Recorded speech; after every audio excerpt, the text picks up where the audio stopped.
India's number 1 varicose veins hospitals ఐబీసీను సంప్రదించండి. మీ నొప్పి లేని ప్రయాణాన్ని ప్రారంభించండి.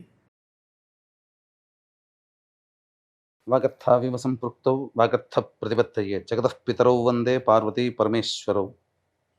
ఆదిత్యాయ చ సోమాయ మంగళాయ బుధాయ చ గురుశుక్ర శనిభ్యశ్చ రాహవే కేతవే నమః. శృంగేరి జగద్గురు పీఠాధిపతులకి, కంచి పీఠాధిపతులకి నమస్కారములు తెలియచేసుకుంటూ కార్యక్రమాన్ని ప్రారంభిద్దాం. జూలై నెల 16వ తారీఖు నుంచి 31వ తారీఖు వరకు ద్వాదశ రాశుల వారికి సంబంధించినటువంటి శుభ అశుభ ఫలితాలు, ఏ రోజుల్లో మానసికంగా ఆనందంగా ఉంటారు, ఏ రోజుల్లో అసంతృప్తి ఆందోళనతో ఉంటారు, అలాగే ఏ రోజుల్లో ఖర్చులు ఎక్కువగా ఉంటాయి, ఏ రోజుల్లో ఆదాయ మార్గాలు ఎక్కువగా ఉంటాయి, ఉద్యోగ సమస్యలు, ఇలాంటి వివరాల గురించి క్లుప్తంగా తెలియజేసే ప్రయత్నం చేస్తాను. కాబట్టి వీక్షించేటువంటి ప్రేక్షకులకి చిన్న గమనిక, మీరు మీ యొక్క జన్మ నక్షత్రం ఏదైతే ఉంటుందో ఆ నక్షత్రం ప్రకారం ఉన్నటువంటి రాశినే మీరు పరిగణనలోకి తీసుకోవాలి. నామ నక్షత్రం పేరు మీద ఉన్నటువంటి రాశిని తీసుకోకూడదు. జన్మ నక్షత్రం లేని వాళ్ళు నామ నక్షత్రం పేరు మీదనే చూసుకోవాలి. పైగా చాలామంది సన్ జొడాయిక్ సైన్ అంటే ఈ మంత్ నుంచి ఈ మంత్ మధ్యలో పుట్టినటువంటి వాళ్ళు ఒక రాశికి చెందుతారని చెప్పి సూర్యమాన సిద్ధాంతం ప్రకారం ఉంటుంది. అది ఈ చెప్పబోయేటువంటి ఫలితాలకి అది ఏమాత్రం కూడా సరిపోదు. అది విషయాన్ని గమనించుకొని చూసుకోవాలి. కాబట్టి జన్మ నక్షత్రము, జన్మ రాశి లేదా ఈ రెండు లేకపోతే నామ నక్షత్రము, నామరాశి మీద ఉన్నటువంటి వివరాలనే మీరు ఆ రాశి ప్రకారమే చూసుకుంటే మీకు రమారమిగా మీ ఈ చెప్పబడేటువంటి ఫలితాలు మీకు సరిపోతాయని చెప్పవచ్చు. ఇక కార్యక్రమంలోకి బయలుదేరదాం. జూలై 16వ తారీఖు నుంచి 31వ తారీఖు వరకు కుంభరాశిలో జన్మించినటువంటి వారు ఎలా ఉండబోతుందో తెలుసుకునే ప్రయత్నం చేద్దాం. ఈ రాశిలో జన్మించినటువంటి వారికి శుక్రగ్రహము సంపూర్ణముగా అనుకూలంగా ఉండడం, ముఖ్యంగా విలువైనటువంటి గృహోపకరణాలు, వస్తువులు, దుస్తులు అన్నీ కూడా కొనుగోలు చేస్తారు. ఆనందదాయకంగా ఉంటుంది, సంతోషకరంగా కుటుంబ సభ్యులతో గడుపుతారు. ఇప్పటి వరకు ఉన్నటువంటి పొరపచ్చాలు ఏవైతే ఉంటాయో అవన్నీ తొలగిపోయే అవకాశాలు ఉంటాయి. ఆనందదాయకమైనటువంటి పరిస్థితిలో ఉంటారని చెప్పవచ్చు. గురువు కూడా అనుకూలంగా ఉన్నటువంటి ఈ కారణం చేత కుంభరాశిలో జన్మించినటువంటి వారికి మంచి అవకాశాలు వెల్లువెత్తుతాయి. చేస్తున్న వృత్తి, ఉద్యోగ, వ్యాపారాల్లో ప్రోత్సాహకరంగా ఉంటుందని చెప్పవచ్చు. ధనపరమైనటువంటి సమస్యలు పూర్తి చేసుకుంటారు. రవి కూడాను అనుకూలంగా ఉండడం, ఉద్యోగ సంబంధమైనటువంటి విషయాల్లో నిరుద్యోగస్తులకి చక్కగా ఉద్యోగం లభించే అవకాశము, ఆల్రెడీ చేస్తున్నటువంటి వృత్తి ఉద్యోగాల్లో ఉన్నటువంటి వాళ్ళకి ప్రోత్సాహకరంగా బదిలీలతో కూడుకున్నటువంటి ప్రమోషన్స్ కానీ లేకపోతే కొత్త సంస్థల్లో మంచి ఉద్యోగాలు లభించడం కానీ జరుగుతుంది. బుధుడు కూడా అనుకూలంగా ఉన్నటువంటి కారణం చేత మీ ఆలోచనలు ఏవైతే ఉంటాయో అవన్నీ కూడాను ప్లానింగ్ అనేది ఇంప్లిమెంటేషన్లోకి వెళ్తుంది. ప్రణాళికాబద్ధంగా మీరు ముందడుగు వేసే ప్రయత్నం మీకు అనుకూలంగా ఉంటుంది. తద్వారా మీ యొక్క ఆలోచనలకు తగ్గట్టుగా పరిస్థితులు కూడా మీకు అనుకూలించడం అన్ని విధాలుగా ఆనందదాయకంగా ఉంటుందని చెప్పవచ్చు. ఇక కుజకేతుల యొక్క ప్రభావము కొంత వివాదాస్పదంగా ఉంటుంది. ఇతరులతో కొంత సఖ్యత లేని కారణం చేత మీరు కొన్ని ఇబ్బందికర పరిస్థితులు, సహాయ సహకారాలు ఇతరులు అందించలేకపోవడం వల్ల మీకు మీరే స్వయం కృషితో ముందడుగు వేయాల్సినటువంటి పరిస్థితి గోచరమవుతుంది. ఇక 29, 30, 31 ఈ 3 రోజుల్లో అష్టమ కుజదోష ప్రభావం కొంత ఇబ్బందికరంగా మారుతుందని చెప్పవచ్చు.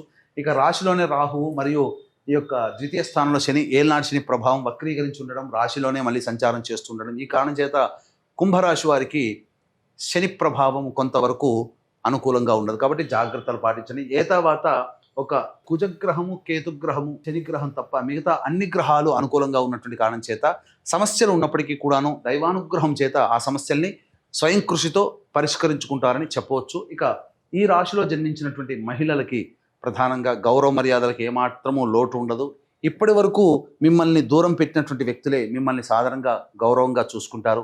కుటుంబ సభ్యులు ముఖ్యంగా మీకు విలువ ఇస్తారు, మీ మాటని పాటిస్తారు. అలాగే చేస్తున్నటువంటి వృత్తి ఉద్యోగ వ్యాపారాల్లో ఆనందదాయకంగా జీవితాన్ని గడుపుతారు. అన్ని విధాలుగా ధనపరమైనటువంటి సమస్యని పూర్తి చేసుకుంటారు. రావాల్సినటువంటి బాకీలు మహిళలకి ముఖ్యంగా వచ్చే అవకాశం ఉంటుంది. ఇక తర్వాత ఓవరాల్గా ఈ రాశిలో జన్మించినటువంటి వారికి సంతానపరమైనటువంటి సమస్యలు తీరుతాయి. చక్కటి శుభమైనటువంటి వార్త వింటారు. అలాగే విద్యార్థులకి మంచి స్థితిగతితో కూడుకున్నటువంటి జీవితం ఉంటుంది. కోరుకున్న చోట విద్యా సంస్థల్లో మీకు ప్రవేశం లభిస్తుంది. ఆనందదాయకంగా ఉంటుందని చెప్పవచ్చు. ఇక వివాహ సంబంధ విషయంలో నిశ్చయ తాంబూలాలు వెళ్ళే అవకాశం ఉంటుంది. కాబట్టి ఆనందదాయకంగా ఉంటుంది. మంచి సంబంధాలు కుదురుతాయని చెప్పవచ్చు. ఇక దైనందిన కార్యక్రమంలో 16 నుంచి 31 తారీఖు వరకు ఆదాయము, ఖర్చు, సుఖము, దుఃఖము ఎలా ఉంటాయో తెలుసుకునే ప్రయత్నం చేద్దాం. ఇక 16, 17 తారీఖుల్లో కనుక చూసుకున్నట్లయితే ఈ కుంభరాశిలో జన్మించినటువంటి వారికి మానసికమైనటువంటి ప్రశాంతత ఉండదు. ఏదో ఒక భయం వెంటాడుతుంది. కుటుంబ సభ్యులతో వాగ్వివాదాలు జరుగుతాయి. ఖర్చులు కూడా ఉంటాయని చెప్పవచ్చు. 18, 19, 20 తేదీల్లో ఆదాయం చాలా చక్కగా ఉంటుంది. ఖర్చుకు మించిన ఆదాయం లభించడం, సమస్యలని పరిష్కరించుకోగలుగుతారు. ఎదుటి వాళ్ళ సహాయ సహకారాలతో మీ పనులన్నీ పూర్తి అవుతాయి. కొత్త వ్యక్తులు పరిచయం అవుతారని చెప్పవచ్చు. ఇక 21, 22 తారీఖుల్లో వాహనాన్ని నడిపేటప్పుడు జాగ్రత్తలు పాటించాలి. వాహన మరమ్మతులు, గృహ మరమ్మతులకి ఎక్కువగా ఖర్చులు అవుతాయి. ప్రశాంతత లేని జీవితాన్ని గడుపుతారు. సంతోషం ఉండదు. అలాగే తల్లిగారి ఆరోగ్యం పట్ల శ్రద్ధ వహించాలి. ఇక 23, 24 తేదీల్లో కనుక చూసుకున్నట్లయితే ప్రధానంగా వృధా కాలయాపన జరుగుతుంది. అన్ని అవకాశాలు దగ్గర దాకా వచ్చి వెనక్కి వెళ్ళిపోతూ ఉంటుంటాయి. మీ ఆరోగ్యం పట్ల శ్రద్ధ వహించాల్సినటువంటి ఇండైజేషన్ ప్రాబ్లంతో ఇబ్బంది పడతారని చెప్పవచ్చు. ఇక వీక్షించేటువంటి ప్రేక్షకులు కూడా కాశీ విశ్వేశ్వరుని యొక్క ఆజ్ఞ మేర కాశీక్షేత్రంలో ఉండడం జరుగుతుంది. అమావాస్య, గురువారము, పునరుసు నక్షత్రం కలిసినటువంటి రోజున మీ పెద్దల యొక్క ఆత్మతృప్తి కోసం బ్రాహ్మణుని కర్తగా పెట్టి పిండ ప్రదాన కార్యక్రమం చేయించడం జరుగుతుంది. అయితే ఏ క్షేత్రంలో మీరు ఈ పిండ ప్రదానాలు చేసినా దేవతలు మీ పితృలోకానికి చేరవేస్తారు. కానీ కాశీ క్షేత్రంలో మాత్రం సాక్షాత్తు మీ పితృదేవతలు వచ్చి ఆ ఫలితాన్ని తీసుకొని వెళ్తారు. కాబట్టి ఇటువంటి అద్భుతమైన అవకాశాన్ని మిస్ చేసుకోకండి. అలాగే రాత్రిపూట నిశీ సమయంలో పుష్యమీ నక్షత్రము, గురువారము, అమావాస్య ఉన్నటువంటి ఈ రోజున జాతకరీత్యా ఉన్నటువంటి వివిధ దోషాలతో బాధపడుతున్నటువంటి, అనగా విద్య, వివాహ, ఉద్యోగ, దాంపత్య, అనారోగ్య సమస్యలతో బాధపడుతున్నటువంటి వారికి క్షేత్రపాలకురాలు అయినటువంటి వారాహి హోమము, క్షేత్రపాలకుడు అయినటువంటి కాలభైరవ హోమము మరియు ప్రత్యంగిర, బగళాముఖి, రాజశ్యామల, సుదర్శన హోమాలతో పాటుగా మేష, మిథున, కర్కాటక, సింహ, కన్య, వృశ్చిక, ధనస్సు, కుంభ, మీన రాశిలో జన్మించిన వారికి సర్వదోష నివారణ పూజల హోమాలు అనేటువంటివి చేయించడం జరుగుతుంది. గురువారం సాయంత్రంలోగా ఈ కార్యక్రమంలో నమోదు చేసుకోవచ్చు. 24వ తారీఖు సాయంత్రంలోగా. ఇక గమనించుకున్నట్లయితే 25, 26 తేదీల్లో మరియు 27, 28 ఈ తేదీల్లో ఖర్చులకి మించిన ఆదాయం లభించడం ద్వారా ఆనందంగా ఉంటారు. విందులు, వినోదాల్లో కుటుంబ సభ్యులతో పాల్గొంటారు. అన్ని విధాలుగా సంతోషంగా ఉంటుంది. మంచి శుభమైనటువంటి పరిస్థితులు కలుగుతాయని చెప్పవచ్చు. రాని బాకీలు కూడా వసూలవుతాయి. ఆనందదాయకంగా ఉంటారు. ఇక 29, 30, 31 తేదీల్లో మీ ఆరోగ్యం పట్ల శ్రద్ధ వహించాల్సినటువంటి పరిస్థితి. ఇతరులు మిమ్మల్ని మోసం చేశారు అనే భావన మిమ్మల్ని ఇబ్బందిగా ఉంటుంది. వాహనం నడిపేటప్పుడు జాగ్రత్తలు పాటించాలి. ఆరోగ్యం పట్ల శ్రద్ధ వహించాలి. ఖర్చులు కూడా అధికంగా ఉంటాయని చెప్పొచ్చు. తర్వాత చెప్పొచ్చేది ఏమిటంటే మీకు 21, 22, 29, 30, 31 ఈ తేదీల్లో మీరు జాగ్రత్తగా ఉండండి. ఇక ఈ యొక్క జాతకరీత్యా ఉండేటువంటి సమస్యల పరిష్కారం కోసం ప్రతిరోజు కూడా నవగ్రహ స్తోత్ర పారాయణం రోజుకి 3 సార్లు పఠించండి. చాలు, మీ సమస్యలన్నీ పరిష్కారం అవుతాయి.